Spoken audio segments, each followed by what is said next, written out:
এটা কি বলো তো বন্ধুরা, এটা মোচার ভিতরের অংশ। এই অংশটা তরকারি করিনি, এটা রেখে দিয়েছিলাম বড়া খাবো বলে। তো এটা ভেতরটা তো ছাড়ানো যায় না ভালো করে, সেই জন্য আমি এটাকে এইভাবে পিস পিস করে কেটে নেব।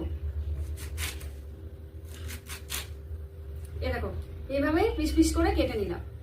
এবার এগুলোকে কিছুক্ষণ জলে ভিজিয়ে রাখবো 10-15 মিনিট, এর কষটা বেরোনোর জন্য।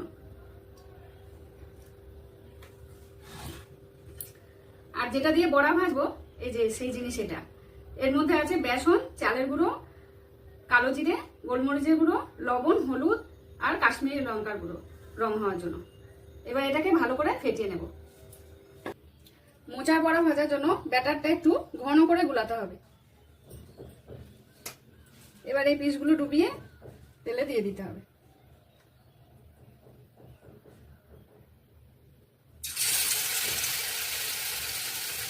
আঁচ কমিয়ে ভাজতে হবে একটু সময় নিয়ে, তাহলে সিদ্ধ হয়ে যাবে।